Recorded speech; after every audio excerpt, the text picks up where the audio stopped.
Bueno, acto seguido quería darle la palabra a uno de nuestros coordinadores. Estoy hablando de Edgardo Moca. Quería intervenir. Edgardo, Hola, bueno, yo querría volver al acontecimiento de estas horas, al fallo de la Corte Suprema, no por una cuestión de inmediatez en el, en el tiempo, sino por una cuestión de alcance estratégico. Yo creo que la política siempre se define por una. La política siempre, en la política el que puede tomar el timón de la situación es el que entiende la coyuntura. La coyuntura en plazos amplios, pero también las coyunturas en sus cambios bruscos, inesperados, que alteran, de hecho, el estado de conciencia. No digo el estado de conciencia de las grandes mayorías, pero el estado de conciencia del mundo activa, del mundo políticamente activo. Yo creo que no hay que dejar pasar en el análisis, no hay que sobrevolar el fallo de la Corte. El fallo de la Corte es un parteaguas histórico. El fallo de la Corte es la declaración, como bien lo intuyó Cristina Kirchner, es la declaración pública de un proyecto de desestabilización que obviamente converge con miradas geopolíticas. Acá Amado hablaba de Estados Unidos. Un día tendríamos que dedicarnos al tema de lo que está ocurriendo en Estados Unidos porque hay una doble cuestión. La cuestión de qué es Estados Unidos para nosotros, para su patio trasero, y qué significa el aparente y todavía no concretado viraje en materia de política económica, el rooseveltianismo. Yo soy muy escéptico, pero en todo caso es un tema que habrá que ir estudiando. Pero el fallo de la Corte, no solamente por lo que falla, sino por los fundamentos, es una declaración de guerra explícita y un desafío, es un desafío al gobierno y es un desafío a las fuerzas políticas del gobierno. Y nosotros formamos parte de ese lugar político. Porque hoy estaba en una conversación en una radio y bueno, se decía, bueno, no le prestés tanta atención a los considerandos del fallo, porque los considerandos del fallo no son la cuestión. Y sin embargo, yo creo que un fallo del máximo tribunal judicial de la República Argentina que dice cosas como, por ejemplo, que el decreto debía ser anulado, el decreto de Alberto en el plan de operaciones, digamos, para frenar la segunda ola del coronavirus, tenía que ser frenado porque se inmiscuía en la política educativa de la ciudad de Buenos Aires, cuando la Constitución expresamente en el artículo tal y tal dice que las provincias del país y la ciudad de Buenos Aires tienen que tener la responsabilidad de la política educativa en un sentido democrático, etcétera, etcétera. Todo lo que se dice cuando se dice algo que hace ruido, digamos. Ahora, yo pienso, ¿no? El tipo de alteración del orden racional que tiene ese fundamento, ¿no? Porque yo pienso, digo, pero entonces el decreto presidencial que decide sobre los feriados, sobre los días feriados durante el año, es también una intromisión anticonstitucional, debería haber sido objeto de un cuestionamiento, porque el feriado determina que ese día los chicos no van al colegio, por ejemplo, ¿no? En las Malvinas, ponele, ¿no? Eso es una intromisión del Estado Nacional en una política autónoma de Buenos Aires. Yo no lo digo para tomarnos seriamente esto, pero justamente porque no puede ser tomado en serio, hay que considerarlo, concebirlo como una provocación abyecta, como una cosa que no tiene pie ni cabeza, salvo el sentido que todos sabemos que tiene, que es el que Cristina detectó. Entonces yo creo que hay una nueva situación política y que la nueva situación política la abre el fallo de la Corte. Porque el fallo de la Corte avisa, el fallo de la Corte es una señal de guerra explícita, sin ningún tipo de mediación. sin ningún tipo de atenuante, es una señal de guerra. No te vamos a dejar gobernar, vamos a provocar de todas las maneras tu debilidad y vamos a provocar de todas maneras la inestabilidad política en la Argentina.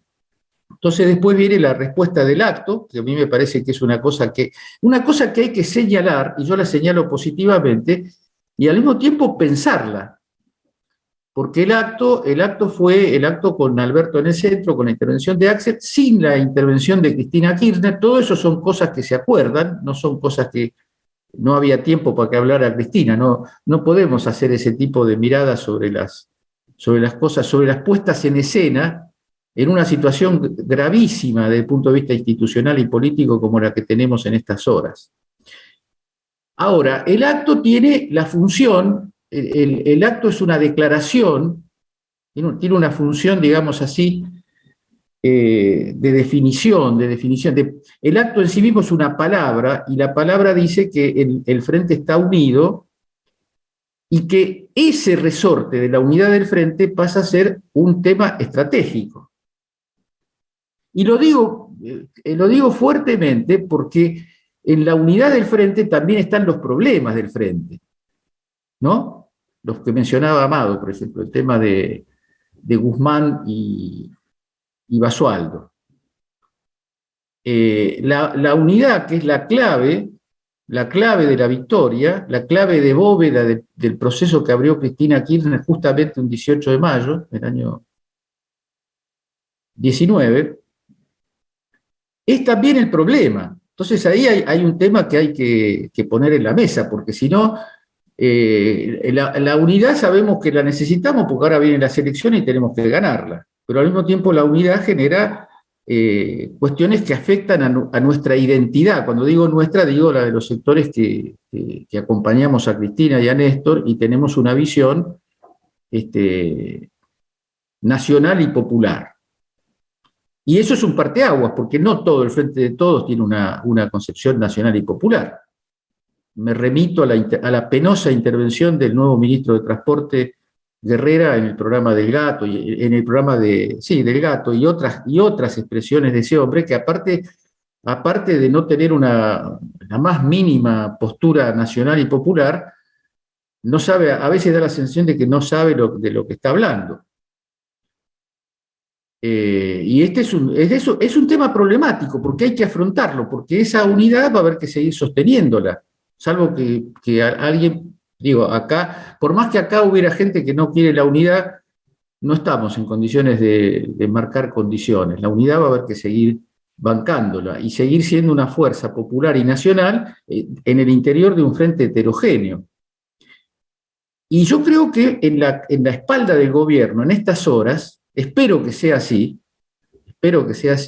está cargada la responsabilidad de una contraofensiva. Por ahora estamos bien en el sentido de que, desde el punto de vista de las palabras, la intervención de Alberto marcó los límites, marcó una voluntad, marcó una definición respecto a lo que hizo la Corte, y no la demos por una cosa que no podía ser de otra manera, porque las cosas siempre pueden ser de otra manera. Y Alberto podría haber hecho un acto y haber hablado de que los argentinos tenemos que seguir juntos, más allá de todas las vicisitudes, todas esas cosas que se dicen cuando no se quiere decir nada. Alberto marcó una línea de ruptura, una línea de enfrentamiento, y ahora, una vez que se marca esa línea, ¿cuál es el problema político de la coyuntura? ¿Qué se hace con esa línea? Porque ellos no van a dejar de hacer las cosas que están haciendo. El gesto, la señal es inequívoca, no podés decir que no te avisaron. Entonces, yo creo que hay que aprovechar, siempre que uno habla de esta manera, está hablando como si estuviera formando parte de un partido que decide la situación. Y a mí me parece bien que parezca eso. La única forma de razonar la política es razonarla desde el sentido de la acción, razonarla de qué haría cada uno de nosotros si tuviera el poder para determinar cuál es la estrategia y cuál es la táctica. Si no, es una conversación de comentarismo, digamos, ¿no? Me gusta esto, no me gusta lo otro, porque siempre el comentarismo tiene a favor el hecho de que nosotros es poco lo que podemos hacer en tanto personas y en tanto grupo podemos hacer cosas, las hemos hecho, pero tampoco tenemos la capacidad de decisión. Lo que sí tenemos es la capacidad de pensamiento y la capacidad de propuesta y la capacidad de difusión de las cosas que pensamos. Y esto es muy delicado porque nosotros la corriente 18 de mayo se ha movido en instancias críticas de esta situación política. Hemos hecho la solicitada por la libertad de Amadou Oudou, que aunque parezca rimbombante, fue un mojón, fue una actitud que movió situaciones políticas, movió, para decirlo en la moda que hay en Mi Pago, movió correlaciones de fuerza, digamos. Se pronunció gente, los grupos mediáticos salieron a fulminarnos. Digo, ese es el rol que hoy podemos cumplir. Entonces, para cumplir ese rol, tenemos que tener una definición más o menos común de la coyuntura, una definición más o menos de cuál es el problema principal, porque problemas, si hoy tuviéramos que hablar de problemas, tendríamos que decir que hoy murieron, no sé la cifra, pero murieron 600, 700 personas en el país y que todos los días es un poquito más. Ahora un poquito más, hace un tiempo era mucho más todos los días. Y es una situación que todavía no entramos en el invierno. Todavía estamos frenando el colapso del sistema de salud, lo estamos frenando hasta por ahí nomás, en algunos lugares no lo estamos frenando. Y que ahí, en esa batalla, en la batalla de la pandemia, está buena parte de la suerte de esto, porque vamos a hablar un poco en términos pancistas y en términos televisivos, por decirlo de alguna manera, por decirlo bien agresivamente. Del tema de la Corte Suprema hay una parte de la sociedad que se ocupa, que le preocupa, pero el tema de la pandemia lo preocupa, si no al 100%, al 95%, incluso a los que están en contra de las medidas de cuidado, que creen que la pandemia se usa para atacar libertades individuales. Para un lado o para el otro está todo el mundo tomando posición por el tema de la pandemia. Y el modo en que salga la Argentina de esta tragedia global va a ser muy significativo, muy importante, entre otras cosas, para las elecciones. Porque además hay una batalla por el sentido de las cosas, porque en la definición de la Corte hay una especie de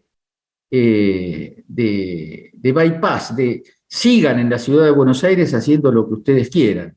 Ese es el mensaje, ¿no? Porque si no se puede discutir la presencialidad de los chicos en la escuela, quiere decir que Larreta tiene las manos libres judicialmente para hacer lo que quiera. Ahora, el tema, aunque parezca un poco iluso, es que nosotros tenemos la oportunidad de cobrarle a Larreta en términos políticos no solo lo que puede ocurrir después de este fallo horrible de la Corte, sino lo que está ocurriendo. Lo que está ocurriendo, entre otras cosas, es que todo lo que se hace en la ciudad de Buenos Aires para frenar el número de infectados, para cubrir la cuestión hospitalaria, se hace básicamente con dineros de la nación. El gobernador Larreta no ha puesto un peso de la ciudad de Buenos Aires para hacer nada. Entonces, si estamos hablando de pelear la ciudad de Buenos Aires, el momento donde se puede, el momento para apoyarse en la coyuntura, para decir, esta ciudad no puede seguir siendo gobernada así, porque esta ciudad abandonó a los pobres, abandonó a la gente de pocos recursos, abandonó a la gente que no tiene en su casa las condiciones mínimas para cuidarse del coronavirus, que cuando se haga una estadística de la mortandad, nos vamos a dar cuenta del carácter clasista de la mortandad, que es en todo el país, pero que en la ciudad de Buenos Aires es estremecedor. Y ya tuvimos ejemplos, momentos visuales sobre esa cuestión. Yo lo que digo es que me parece que al gobierno no le queda otro remedio que pelear. Espero que esto sea comprendido así, porque puede haber quien diga, bueno, vamos a enfriar el partido. Vamos a enfriar el partido. Nos hicieron un gol, pero vamos a enfriar el partido porque el peligro es que nos metan más goles. Ahora, yo creo que no está. Eso es, equivale a un programa para la derrota. Y nosotros, si llegamos a tener la ocasión y decidirnos a tener algún tipo de protagonismo, no solamente en ir a la calle, por supuesto que sí, que tenemos que ir a la calle cuando sea el momento, pero de generación de opinión. Me parece que el lugar nuestro, nosotros nos denominamos una corriente de opinión, y la opinión, cuando está sustentada en en un número, en una presencia, en un peso específico de las personas que participamos en esto, puede tener incidencia. Y tenemos que elaborarla bien, porque nosotros tenemos en nuestro interior, cada uno de nosotros tiene el dolor de las cosas que no se hacen como nosotros quisiéramos y la sensación de peligro, no de las... Lo que está en peligro no es el programa que nosotros aplicaríamos si tuviéramos una situación de fuerzas distintas en el país. Lo que está en peligro es el gobierno, y la alternativa a este gobierno es un gobierno más parecido al de Madrid en España que a cualquier variante de cualquier cosa que uno pueda imaginarse, porque no es el regreso de Macri y del macrismo, es una derrota política que sería equivalente a una catástrofe desde el punto de vista político, desde el punto de vista social y desde el punto de vista de los cuerpos, porque estos tipos están mostrados, la gestualidad de estos tipos está muy penetrada de esta cuestión de la muerte, de la persecución, son la misma carne social que protagonizó la dictadura cívico-militar estos tipos, ¿no? No es que nos estamos jugando una alternancia. En la alternancia entre ellos y nosotros, ¿quién gana la elección que viene? Ese no es el juego acá. El juego es, mantenemos vivo el antagonismo político que hemos creado a partir del 2003 y sobre todo del 2008, o dejamos que cierren la grieta y que volvamos... Yo creo que es inviable o es viable sobre la base de una catastrófica represión. Porque cuando acá hablamos, y termino con esto, pero quiero hacer una referencia al tema de la Ciudad de Buenos Aires. El tema de la Ciudad de Buenos Aires es que se definió cuando todavía no existía el sujeto político alternativo a la derecha. El problema era que el gobierno de la Ciudad de Buenos Aires, con toda la buena intención y lo mucho que yo lo quiero a Aníbal, era una buena administración municipal, buena, en medio de la crisis que había sucedido, pero cuyas definiciones de orden político, bueno, desde ya no podían superar las definiciones que estaban en ese momento encabezadas por Néstor, porque en la Ciudad de Buenos Aires, según se demostró después, no había una base social que pudiera proponerse una cosa más profunda. Y la licuación de la fuerza de Aníbal Ibarra fue la ausencia de personalidad política de esa fuerza que se había deshecho cuando Chacho Álvarez, no importa Chacho Álvarez, no importa el gesto de haber renunciado o no renunciado, si tenía que renunciar o no, cuando fracasó la idea de colocar algo, un cachitito a la izquierda del neoliberalismo, que no se note mucho incluso, y que se apoye la convertibilidad y que se apoye la entrega del patrimonio, de hecho fue así, por más que nos duela mucho a algunos de nosotros que hemos formado parte incluso de eso. De hecho fue así. Entonces, la caída, por supuesto que después vino la traición y vino la especulación politiquera y fue una porquería por donde se lo mire el proceso del juicio político. Pero en la base de eso está la debilidad político-estratégica. Y nuestra única fortaleza político-estratégica es el antagonismo, la capacidad de mostrar capacidad de pelea con estos tipos. Y eso es lo que está en juego ahora, empezando por el gobierno y siguiendo por cada uno de los que no queremos, no volver, el peligro no es volver, el peligro es una cosa mucho peor que volver. Ese es mi punto de vista.